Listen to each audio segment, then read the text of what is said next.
ಈ ಕಾಲದಲ್ಲಿ ಯಾರನ್ನು ನಂಬಲೇಬಾರ್ದಮ್ಮ. ಆದರೆ ಒಳ್ಳೆ ಸೇವಕರುಗಳು ಇದ್ದಾರಲ್ಲಪ್ಪ. ಕೆಲವ್ರು ಮಾಡೋ ತಪ್ಪಿನಿಂದ ಎಲ್ರಿಗೂ ಕೆಟ್ಟ ಹೆಸರು ಬರುತ್ತೆ. ಇನ್ನೂ ಈ ಅಮ್ಮ ಎಷ್ಟು ಜನ ಯಾಮರಿಸ್ತಾರೋ. ನಮಗೆ ಯಾರು ಏನೇ ಹೇಳಿದರೂ ಆತುರದಿಂದ ತೀರ್ಮಾನ ತೆಗೆದುಕೊಳ್ಳಬಾರದು. ಅವರು ತಿಳಿದವರಾಗಿರಬಹುದು, ಚಿಕ್ಕ ವಯಸ್ಸಿನಿಂದ ತಿಳಿದವರಾಗಿರಬಹುದು, ಸಂಬಂಧಿಕರಾಗಿರಬಹುದು, ಸ್ನೇಹಿತರಾಗಿರಬಹುದು. ಯಾರಾಗಿದ್ದರೂ ನೀವು ದೇವರ ಆಲೋಚನೆಗಾಗಿ ಕಾದಿರಬೇಕು. ದೇವರು ಸುಂದರವಾಗಿ ನಡೆಸುತ್ತಾರೆ.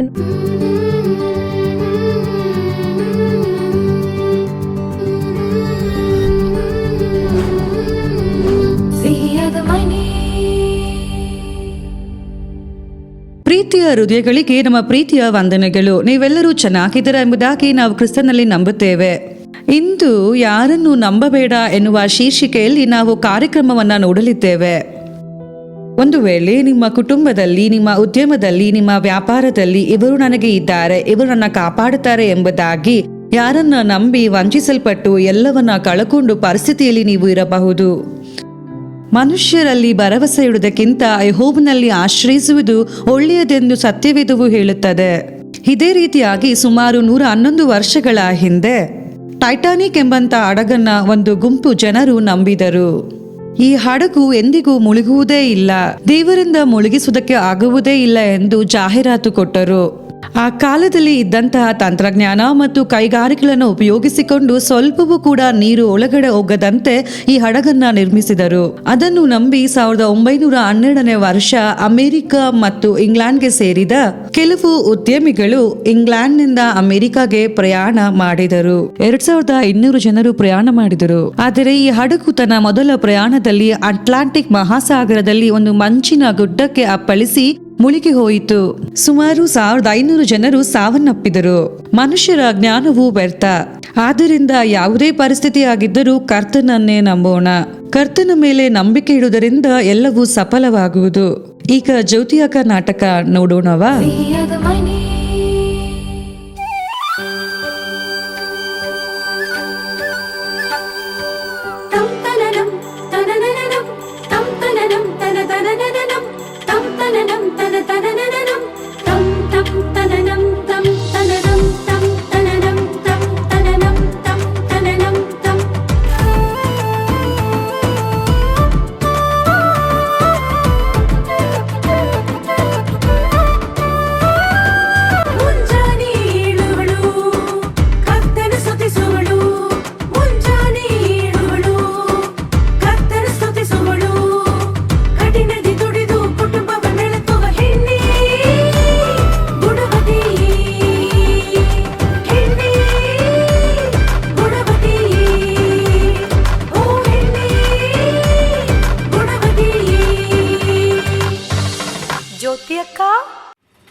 ಲೋ, ಇವತ್ತು ನಮ್ಮ ಮನೆಗೊಬ್ರು ಬಂದಿದ್ರು ಕಣ.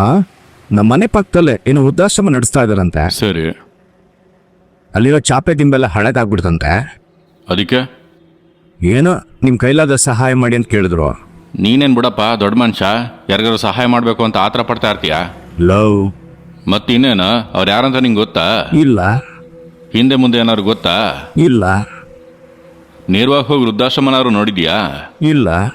ಮತ್ತೆ ಯಾವ ಧೈರ್ಯದಲ್ಲಿ ಹೆಲ್ಪ್ ಮಾಡ್ಬೇಕಂತ ಹೇಳ್ತಿದ್ಯಾ? ಅವ್ರು ಮಾತಾಡಿದ ಮಾತುಗಳು ಕಣ. ಮಾತಾಡೇ ವಂಚಿಸ್ಬಿಡ್ತಾರೆ ಕಣ. ಯಾರನ್ನು ನಂಬೇಡ, ಜೋಪಾನವಾಗಿರೋ. ಹೇಗಿದ್ದೀರಕ್ಕ? ಚೆನ್ನಾಗಿದ್ದೀನಮ್ಮ. ಕೆಲಸ ಎಲ್ಲ ಹೆಂಗ್ ನಡೀತಿದೆ?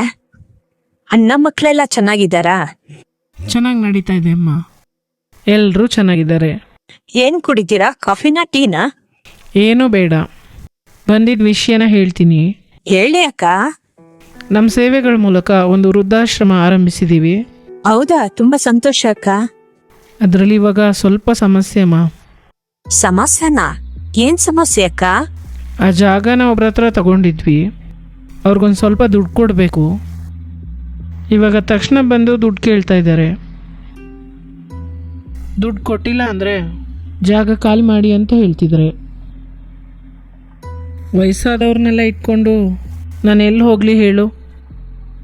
ನೀವು ಸ್ವಲ್ಪ ಟೈಮ್ ತಗೋಬೋದಿತ್ತಲ್ಲ. ಕೇಳಿದೆ ಅಮ್ಮ, 3 ದಿನ ಟೈಮ್ ಕೊಟ್ಟಿದ್ದಾರೆ. ನಾನೇನು ಮಾಡೋದು ಗೊತ್ತಾಗ್ತಿಲ್ಲ. ಪ್ರಾರ್ಥಿಸೋಣ ಅಕ್ಕ, ಕರ್ತನು ಖಂಡಿತ ಅದ್ಭುತ ಮಾಡ್ತಾರೆ. ಪ್ರಾರ್ಥನೆ ಮಾಡಿದ್ವಿ, ದೇವರು ನಿನ್ನ ಮುಖನೇ ತೋರಿಸಿದ್ರು. ಸುಬ್ಬಿ ಹತ್ರ ಹೋಗು ಅಂತ ಹೇಳಿದ್ರು.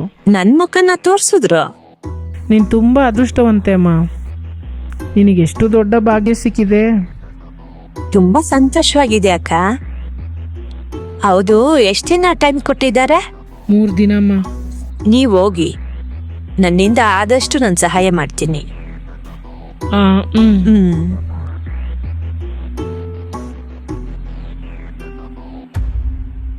ಚಿಂತೆ ಮಾಡಬೇಡಿ, ನಾವು ಪ್ರಾರ್ಥನೆ ಮಾಡೋಣ. ಕರ್ತನು ಖಂಡಿತ ಅದ್ಭುತ ಮಾಡ್ತಾನೆ ಅಮ್ಮ. ಪ್ರಾರ್ಥನೆ ಮಾಡಿದ್ವಿ, ದೇವರು ನಿಮ್ಮ ಮುಖವನ್ನೇ ತೋರಿಸಿದ್ರು. ನಿಮ್ಮ ಹತ್ರ ಹೋಗಿ ಅಂತ ಹೇಳಿದ್ರು. ನನ್ನ ಮುಖನ ತೋರಿಸಿದ್ರು. ಹೌದು ಅಪ್ಪ, ನೀವು ತುಂಬಾನೇ ಭಾಗ್ಯವಂತರು. ನಿಮ್ಗೆ ಎಷ್ಟು ದೊಡ್ಡ ಭಾಗ್ಯ. ತುಂಬಾ ಸಂತೋಷವಾಗಿದೆ ಅಮ್ಮ. ನೀವು ಹೋಗಿ, ನನ್ನ ಕೈಲಾಗಿದ್ದ ಸಹಾಯನ ಮಾಡ್ತೀನಿ. ಹಾಂ,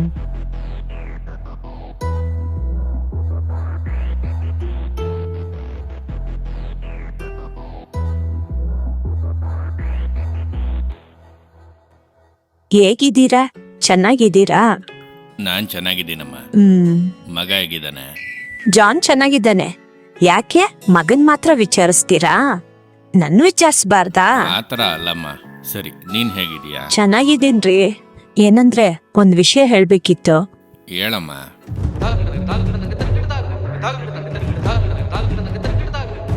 ಸರಿಮ್ಮ, ಸೇವಕರು ತಾನೆ, ಸಹಾಯ ಮಾಡದೆ ಅಂತ ತಪ್ಪಿಲ್ಲ. ಸರಿ ರೀ. ಸುಬಿ, ಅಮ್ಮನ ಹತ್ರ ಅಕ್ಕನ ಹತ್ರ ಮಾತಾಡ್ದ? ಇಲ್ಲ ರೀ. ನಾನು ನಿನಗೆ ಮಾತಾಡು ಅಂತ ಹೇಳ್ದೆ ತಾನೆ?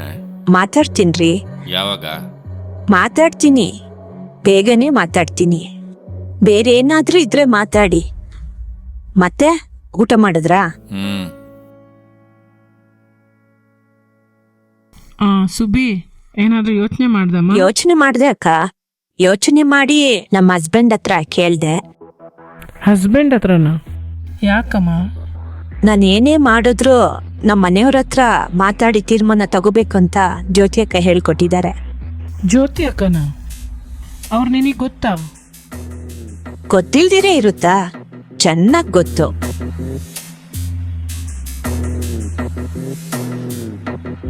ಏನ್ ಯೋಚನೆ ಮಾಡ್ತಿದ್ದೀರಾ? ಹಾಂ, ಜ್ಯೋತಿ ಅಕ್ಕ ಏನು ಹೇಳಿದ್ರು? ಜ್ಯೋತಿ ಅಕ್ಕ ಏನು ಹೇಳಿಲ್ಲಲ್ಲ. ನಾನ್ ನಿಮ್ಮ ಹತ್ರ ಇದ್ರ ಬಗ್ಗೆ ಕೇಳಲೇ ಇಲ್ವಲ್ಲ, ಯಾಕೆ ಕೇಳ್ತಿದ್ದೀರಾ? ಇಲ್ಲ, ನಿಮ್ಮ ಹಸ್ಬೆಂಡ್ ಏನು ಹೇಳಿದ್ರು ಅಂತ ಕೇಳೋಕ್ ಬದಲು ಜ್ಯೋತಿ ಅಕ್ಕ ಅಂತ ಹೇಳಿಬಿಟ್ಟೆ.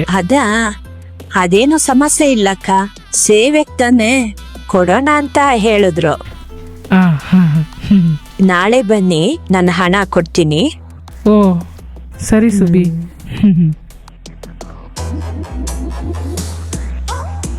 ಜ್ಯೋತಿ, ನಮ್ ಗ್ರಾಮದಲ್ಲಿ ಸೇವೆ ಮಾಡ್ತಾ ಇದಾರಲ್ಲ, ಅದೇಮ್ಮ ನಿನ್ ಕ್ಲಾಸ್ಮೇಟ್ ಕುರ್ತದಿಂದ ಬಿಡುಗಡೆ ಆಗಿ ಕುಟುಂಬ ಆಗಿ ಸೇವೆ ಮಾಡ್ತಾ ಇದ್ದಾರಲ್ಲ. ಹಾ ಹೌದು, ರಾಜ. ಅವ್ರ ಹೆಂಡತಿ ನಿನ್ನೆ ಮನೆಗೆ ಬಂದಿದ್ರಮ್ಮ. ಏನೋ ವೃದ್ಧಾಶ್ರಮದಲ್ಲಿ ಸ್ವಲ್ಪ ಸಮಸ್ಯೆ ಇದೆ, ದೇವರು ನಿಮ್ಮನ್ನೇ ತೋರ್ಸಿದ್ರು, ಹೆಲ್ಪ್ ಮಾಡಿ ಅಂತ ಬಂದಿದ್ರು.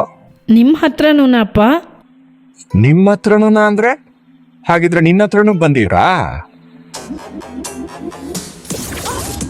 ನಿಮ್ಮ ಪರಿಸ್ಥಿತಿ ನನಗೆ ಅರ್ಥ ಆಗ್ತಿದೆ. ನಾವು ಪ್ರಾರ್ಥನೆ ಮಾಡೋಣ. ಪ್ರಾರ್ಥನೆ ಮಾಡಿದ್ವಿ ಅಕ್ಕ, ದೇವ್ರು ನಿಮ್ಮ ಮುಖನೇ ತೋರಿಸಿದ್ರು. ನನ್ನ ಮುಖನ? ಹೌದು ಅಕ್ಕ, ನಿಮ್ಮ ಮುಖನ ತೋರಿಸಿ ಜ್ಯೋತಿ ಅಕ್ಕನ ಹತ್ರ ಹೋಗು, ಅವ್ರು ಹೆಲ್ಪ್ ಮಾಡ್ತಾರೆ ಅಂತ ಹೇಳಿದ್ರು. ನಿಮಗೆ ಕೊಡೋಷ್ಟು ದುಡ್ಡು ನನ್ನ ಹತ್ರ ಎಲ್ಲಿಂದಮ್ಮ? ಅಕ್ಕ, ಅದು ನನಗೂ ಗೊತ್ತು, ನಿಮ್ಮ ಹತ್ರ ದುಡ್ಡಿಲ್ಲ. ಆದರೆ ಸೌಕರ್ಯವಾಗಿರೋ ತುಂಬ ಜನ ನಿಮಗೆ ಗೊತ್ತಲ್ಲ, ಅವ್ರ ಹತ್ರ ಎಲ್ಲ ಕೇಳಿದ್ರೆ ಹೆಲ್ಪ್ ಮಾಡ್ತಾರಲ್ವಾ? ಅಕ್ಕ, ನಾನಾಗೇನು ಹೇಳ್ತಾ ಇಲ್ಲ, ಪ್ರಾರ್ಥನೆಯಲ್ಲಿ ಪ್ರೇರೇಪಿಸಲ್ಪಟ್ಟೆ. ಸರಿ ಅಮ್ಮ, ನನ್ನಿಂದ ಆಗುವಷ್ಟು ಸಹಾಯ ಮಾಡ್ತೀನಿ. ಸರಿ ಅಕ್ಕ.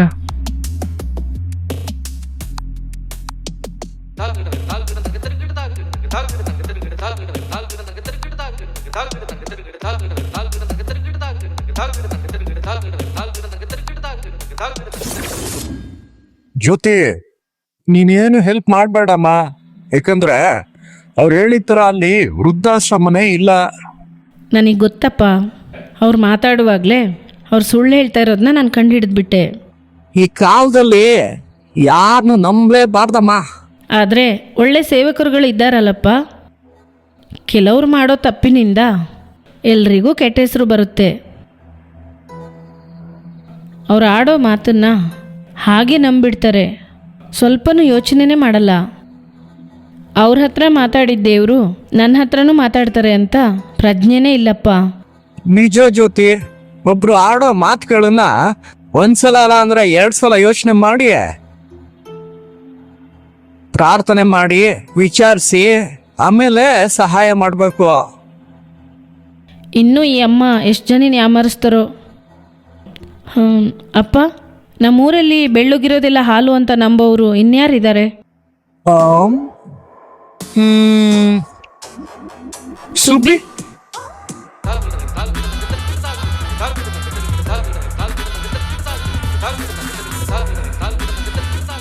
ಇದ್ರಲ್ಲಿ 1 ಲಕ್ಷ ಇದೆ. ಈಗ ತಗೊಂಡೋಗಿ ಕೊಡಿ, ನಾನು ಬೇಗನೆ ಇನ್ ಸ್ವಲ್ಪ ಕೊಡ್ತೀನಿ. ತುಂಬ ಸಂತೋಷ. ಕರ್ತನ ನಿಮ್ಮನ್ನು ಆಶೀರ್ವದಿಸ್ತಾರೆ. ನಾನು ಹೋಗಿ ಬರ್ತೀನಿ.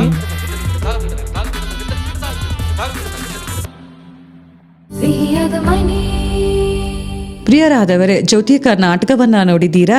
ಮನುಷ್ಯರನ್ನ ನಂಬಬಾರದು ಎಂಬುದನ್ನ ಅರ್ಥ ಮಾಡಿಕೊಂಡಿರಾ?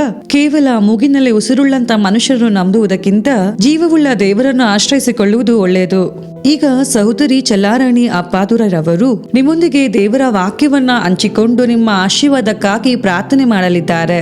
ಪ್ರಾರ್ಥನೆಯೊಂದಿಗೆ ದೇವರ ಸಂದೇಶ ಕೇಳಿರಿ. ಕರ್ತನು ನಿಶ್ಚಯವಾಗಿ ಆಶೀರ್ವದಿಸುವನು.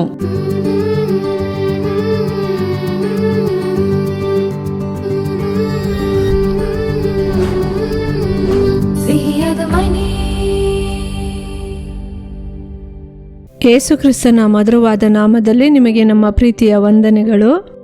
ಸಿಹಿಯಾದ ಮನೆ ಕಾರ್ಯಕ್ರಮದ ಮೂಲಕ ನಿಮ್ಮನ್ನು ಸಂಧಿಸುವುದರಲ್ಲಿ ನಾನು ಬಹಳ ಸಂತೋಷಿಸುತ್ತೇನೆ. ನೋಡಿರಿ, ಸೇವೆಯ ಹಾದಿಯಲ್ಲಿ ಕೆಲವರು ಬಂದು ಹೇಳುತ್ತಾರೆ, ಈ ಲೋಕದ ಈ ದಿನಗಳಲ್ಲಿ ಯಾರನ್ನು ನಂಬಬೇಕೆಂದು ತಿಳಿಯದು ಎಂದು ಹೇಳುತ್ತಾರೆ.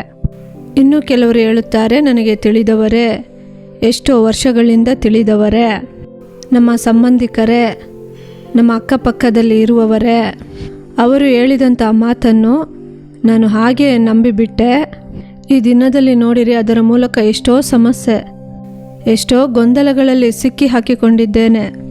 ನೆಮ್ಮದಿ ಇಲ್ಲ, ಸಮಾಧಾನವಿಲ್ಲ, ಏನು ಮಾಡಬೇಕೆಂದು ತಿಳಿಯದ ಪರಿಸ್ಥಿತಿಯಲ್ಲಿ ಇದ್ದೇನೆ ಎಂದು ಹೇಳುತ್ತಾರೆ. ಇನ್ನು ಕೆಲವರು ಹೇಳುತ್ತಾರೆ, ನೋಡಿರಿ, ನಮ್ಮ ಸಂಬಂಧಿಕರೇ, ಅವರು ಒಳ್ಳೆಯವರೇ ಎಂದು ಯೋಚಿಸಿದೆ.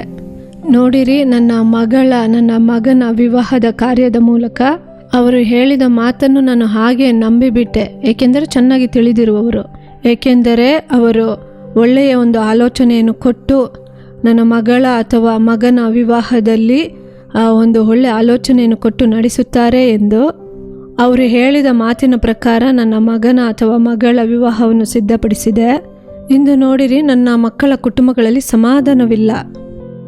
ಅದಾದ ವಿವಾಹದ ನಂತರ ನಾನು ನೋಡುತ್ತೇನೆ, ಆ ವಧುವೋ ಇಲ್ಲ ವರನೋ ರಕ್ಷಣೆಯನ್ನೇ ಹೊಂದಿರುವುದಿಲ್ಲ.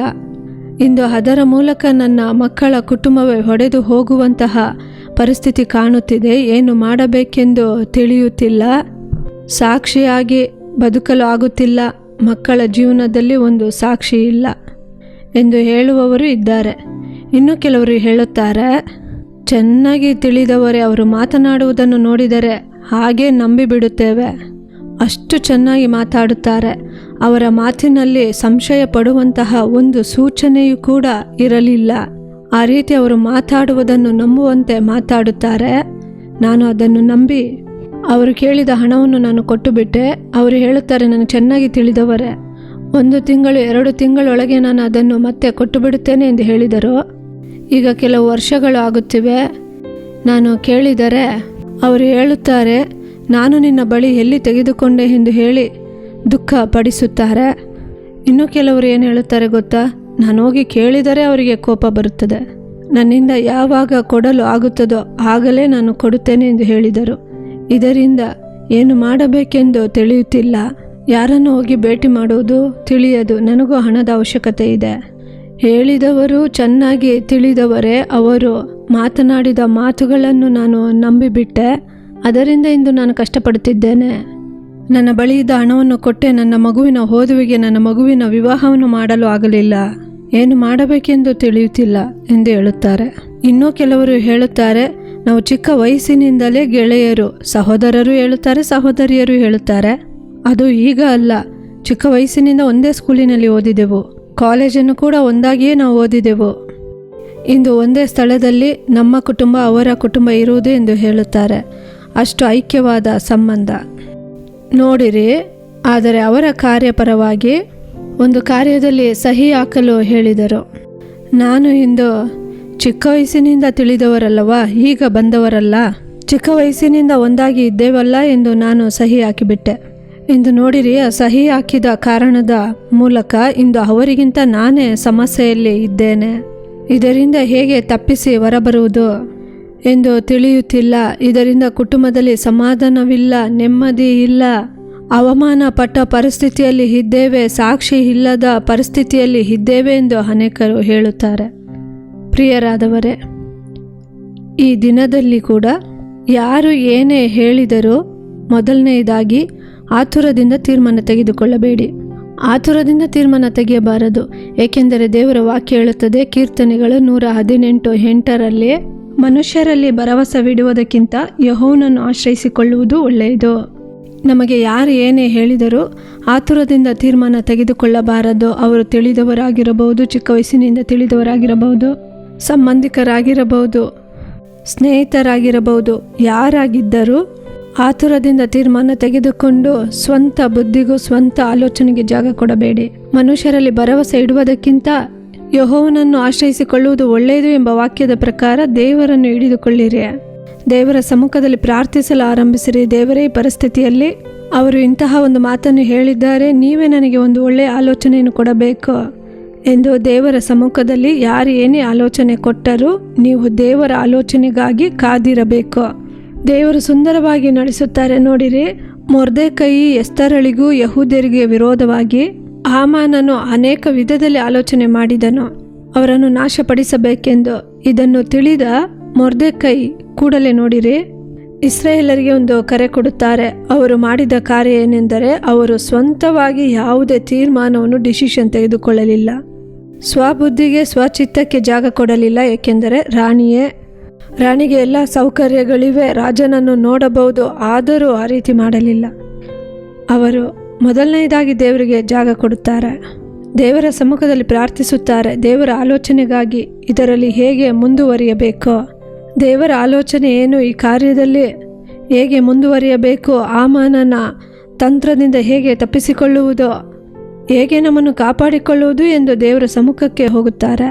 ಆಗ ತಕ್ಷಣ ಎಸ್ತರಳು ನೋಡಿರಿ ತನ್ನ ಸೇವಕಿಯರನ್ನೆಲ್ಲ ಕರೆಸುತ್ತಾಳೆ. ರಾಣಿಯ ಪಟ್ಟವನ್ನು ನಂಬಲಿಲ್ಲ, ಐಶ್ವರ್ಯವನ್ನು ನಂಬಲಿಲ್ಲ, ರಾಣಿಯ ಅಧಿಕಾರವನ್ನು ನಂಬಲಿಲ್ಲ, ತನ್ನ ಅಂತಸ್ತನ್ನು ನಂಬಲಿಲ್ಲ. ದೇವರೇ ಒಂದು ಮಾರ್ಗವನ್ನು ಕೊಡುತ್ತಾರೆ, ದೇವರ ಆಲೋಚನೆ ಸರಿಯಾಗಿರುತ್ತದೆ ಎಂದು ಒಂದು ಸಮರ್ಪಣೆಯೊಂದಿಗೆ ದೇವರ ಸಮ್ಮುಖದಲ್ಲಿ ಪ್ರಾರ್ಥಿಸುತ್ತಾರೆ. ದೇವರು ಸುಂದರವಾಗಿ ಆಲೋಚನೆ ಕೊಟ್ಟು ದೇವರು ನಡೆಸುತ್ತಾರೆ. ಹೇಗೆ ರಾಜನ ಬಳಿ ಮಾತನಾಡಬೇಕು, ಹೇಗೆ ಆ ಕಾರ್ಯದಿಂದ ಜಯ ಹೊಂದಬೇಕೆಂದು ಆ ರೀತಿ ದೇವರ ಸಮ್ಮುಖದಲ್ಲಿ ಆಲೋಚನೆಯನ್ನು ಕೇಳಿದ್ದರಿಂದ ಹಾಮಾನನ ಕೆಟ್ಟ ಯೋಚನೆಗೆ ತಪ್ಪಿಸಿಕೊಳ್ಳುವಂತೆ ದೇವರು ಕೃಪೆ ಮಾಡಿದರು. ಇವರಿಗೆ ವಿರೋಧವಾಗಿ ನಡೆದಂಥ ಹಾಮಾನನನ್ನೇ ನೇಣು ಹಾಕುವಂತೆ ದೇವರು ಜವಾಬ್ದಾರಿ ತೆಗೆದುಕೊಂಡರು. ದೇವರ ಸಮ್ಮುಖದಲ್ಲಿ ಕುಟುಂಬ ನಡೆಸುವ ನಮ್ಮನ್ನು ನಾವು ಯಾರಾಗಿದ್ದರೂ, ಒಂದು ವೇಳೆ ಯವನಸ್ಥೆ ಆಗಿರಬಹುದು, ಈ ಕಾರ್ಯಕ್ರಮ ನೋಡುತ್ತಿರುವ ಹಿರಿಯರಾಗಿರಬಹುದು, ದೇವರ ಬಳಿ ಜ್ಞಾನವನ್ನು ಕೇಳಬೇಕು. ಎಷ್ಟೇ ಓದಿರಬಹುದು, ಎಷ್ಟೇ ಪದವಿಯನ್ನು ಪಡೆದಿರಬಹುದು, ದೊಡ್ಡ ವೃತ್ತಿಯಲ್ಲಿರಬಹುದು, ಇಲ್ಲ ದೊಡ್ಡ ಅಧಿಕಾರದಲ್ಲಿರಬಹುದು. ಇಂದು ಸೇವೆಯ ಹಾದಿಯಲ್ಲಿ ನಾವು ನೋಡುತ್ತೇವೆ, ಎಷ್ಟೋ ದೊಡ್ಡ ಅಧಿಕಾರದಲ್ಲಿ ಉದ್ಯೋಗದಲ್ಲಿರುವವರು, ಉನ್ನತ ಪದವಿಯಲ್ಲಿರುವವರು ಮನುಷ್ಯರ ಮಾತಿನ ಮೂಲಕ ಅನೇಕ ಇಕ್ಕಟ್ಟುಗಳಲ್ಲಿ ಸಿಕ್ಕಿ ಹಾಕಿಕೊಂಡಿದ್ದಾರೆ. ಸೇವೆಯಲ್ಲಿ ಇರುವುದರಿಂದ ಅದೆಲ್ಲ ತಿಳಿದು ಬರುತ್ತದೆ, ಪ್ರಾರ್ಥನೆ ವಿಜ್ಞಾಪನೆಯಾಗಿ ಎಲ್ಲ ಬರುತ್ತದೆ.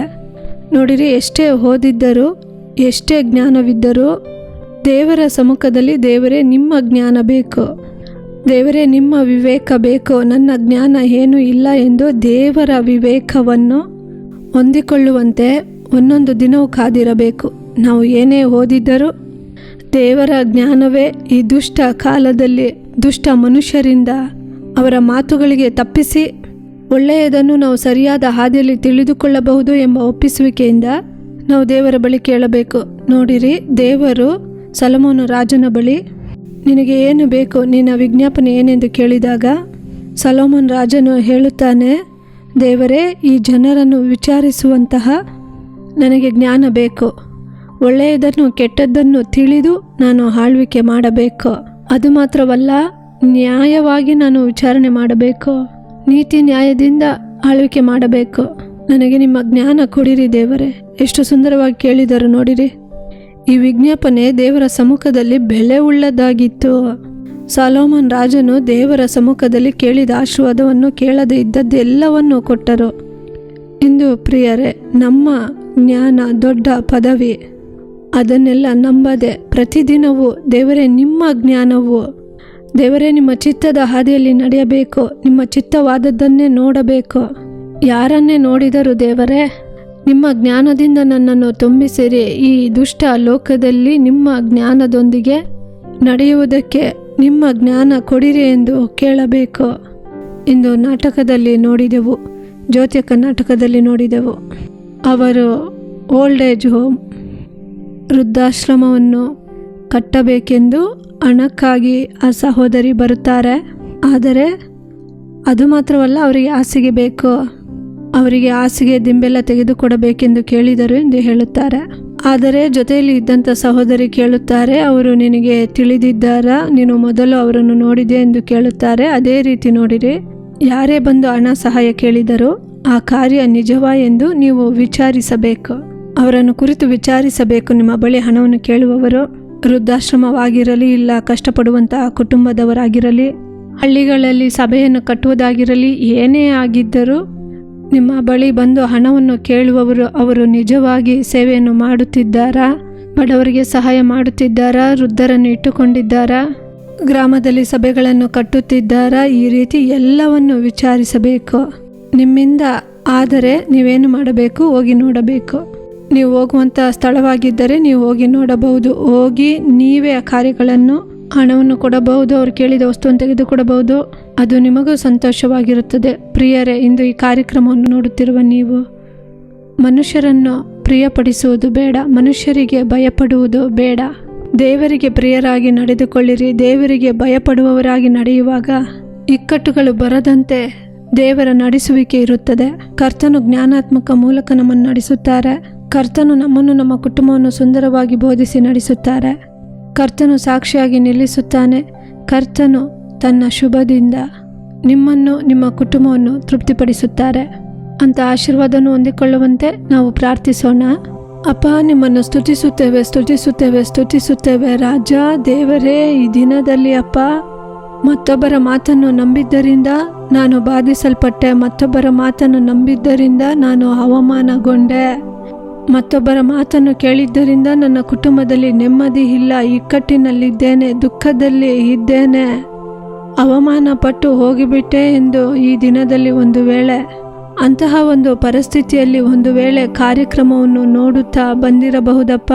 ಈ ದಿನದಲ್ಲಿ ನೀವು ಕೊಟ್ಟಂಥ ಆಲೋಚನೆಗಾಗಿ ನಿಮಗೆ ವಂದನೆ ಅಪ್ಪ. ಇದುವರೆಗೂ ದೇವರೇ ಪ್ರಾರ್ಥಿಸದೆ, ನಿಮ್ಮ ಮಾತಿಗೆ ಕಿವಿಗೊಡದೆ, ನಿಮ್ಮ ಹಾದಿಯಲ್ಲಿ ನಡೆಯದೆ, ನಿಮ್ಮ ಜ್ಞಾನದಲ್ಲಿ ನಡೆಯದಂತೆ ಸ್ವಂತ ಬುದ್ಧಿಯಿಂದ, ಸ್ವಂತ ಜ್ಞಾನದಿಂದ, ಸ್ವಂತ ಚಿತ್ತದಂತೆ ನಡೆದು ಅಂತಹ ಒಬ್ಬೊಬ್ಬರನ್ನು ನೀವು ಕ್ಷಮಿಸಿ ನಿಮ್ಮ ದಯೆಯಿಂದ, ನಿಮ್ಮ ಕೃಪೆಯಿಂದ ದೇವರೇ ಕರ್ತನ್ ನೀವು ಅವರನ್ನು ಆಶೀರ್ವದಿಸಬೇಕಾಗಿ ಪ್ರಾರ್ಥಿಸುತ್ತೇವಪ್ಪ. ದೇವರೇ, ಇಂದು ಈ ಕಾರ್ಯಕ್ರಮವನ್ನು ನೋಡುತ್ತಿರುವ ಒಬ್ಬೊಬ್ಬರಿಗೂ ನೀವು ಆಲೋಚನೆಯನ್ನು ಕೊಟ್ಟು ಆಲೋಚನಾ ಕರ್ತನಾಗಿ ನೀವು ಇರಿ. ನೀವು ಜ್ಞಾನವನ್ನು ಕೊಟ್ಟು ನಡೆಸಿರಿ ಅಪ್ಪ. ನೀವು ಬೋಧಿಸಿ ಮುನ್ನಡೆಸಿರಿ. ಒಂದೊಂದು ಕುಟುಂಬದ ಆಳ್ವಿಕನು ನೀವಾಗಿರಿ ಅಪ್ಪ. ಒಂದೊಂದು ಕುಟುಂಬಗಳ ಮೇಲೆ ನಿಮ್ಮ ಹಸ್ತವು ನೀಟಲ್ಪಡಲಿ ದೇವರೇ. ಕಾರ್ಯಗಳಿಗಾಗಿ ಪ್ರಾರ್ಥಿಸುತ್ತಿರುವ ಒಂದೊಂದು ಕುಟುಂಬಗಳನ್ನು ನಿಮ್ಮ ಆಳ್ವಿಕೆಯಲ್ಲಿ ಇಟ್ಟುಕೊಳ್ಳಿರಿ ಕರ್ತನೆ. ನೀವು ಹಾಗೆ ಜವಾಬ್ದಾರಿ ತೆಗೆದುಕೊಂಡಿದ್ದಕ್ಕಾಗಿ ವಂದನೆ. ನಿಮ್ಮ ನಾಮ ಮಾತ್ರ ಮಹಿಮೆ ಹೊಂದಲಿ. ಯೇಸುವಿನ ನಾಮದಲ್ಲಿ ಪ್ರಾರ್ಥಿಸುತ್ತೇವೆ ತಂದೆಯೇ, ಆಮೇನ್, ಆಮೇನ್.